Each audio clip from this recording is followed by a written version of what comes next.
All right, now that was tough. I didn't know you were gonna have a speech right before my speech. Thanks a lot, because that was beautiful, and that's gonna be hard to upstage because that's what it's all about. Today, I am just here as a formality. You know, this is not about me. I know sometimes people get those speakers who come up and speak for 20 minutes thinking that the ceremony was all about them. Well, I am not one of those speakers. I'm just here to give a few words. I'll be quick, and we can get on and continue to celebrate these great graduates. And with that, can we give those graduates another round of applause?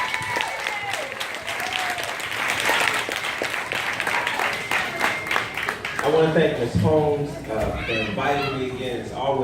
It's a blessing to be able to come speak and just share with you, just any knowledge or wisdom that I can impart.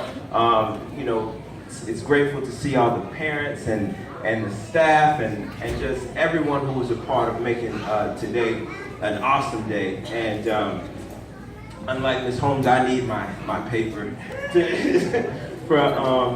make sure I get this right. And I can recall when I was sitting there where they are.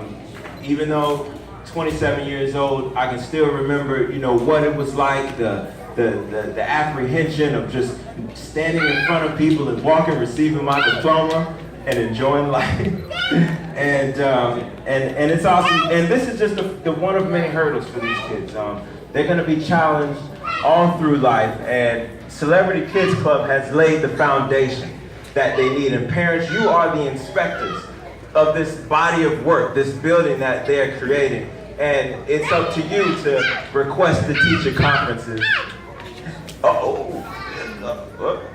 And to also, request the teacher conferences, go to the SAC meetings, go to the PTA meetings, to make sure that this building that your children are building as far as their body of work is in good shape, is in good standing, and that's really important. And also, just what I can give as far as my tokens of wisdom going along as far as in that educational career, watch who your kids hang with. I always say, reevaluate your circle of friends, and this is for young and old.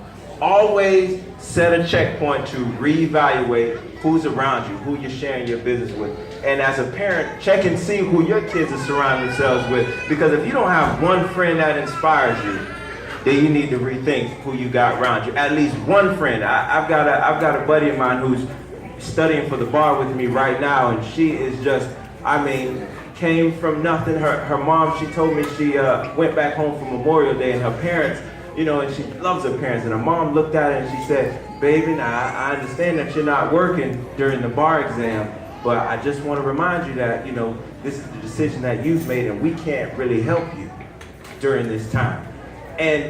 But then at the flip side, in the same breath, this girl still has more joy than I do, and she's got a little bit harder than I do, and that's inspiring to me because she works her tail off. And I tell her, I was like, just trust in God, because believe it or not, God is holding you up. Because some people can't even deal, and they feel like, oh, woe me. They'll do the woe me speech, like life has dealt me a bad hand, but she's no way. She doesn't look at what she doesn't have. She looks at all the things she does have. And and like I said, if you don't have one person in your group that inspires you, definitely reevaluate. And also, another thing, give your kids something to believe in. I think that's something my mom did for me. She always made sure I had something that I was working towards, a goal in life. She always would say, what are your goals? And this is not the baby talk. She wouldn't even do the baby talk, just laughing. And it was a serious discussion. What are your goals? What are your hopes and dreams? My father did the same thing. But make sure your kids have something to believe in, because if they don't, which is something that they get from you, they'll find it in a rap video. They'll find it from a friend who is not the best influence. They will find things to believe in. So why not the closest person in their life be the one to give them that? Give them college. Hey, we're going to talk about college, or give them, an occupation. We're going to talk about, how you're going to become a doctor. So that's another one. Watch who your kids are hanging with. Give them something to believe in. And also, don't think that your kids aren't watching.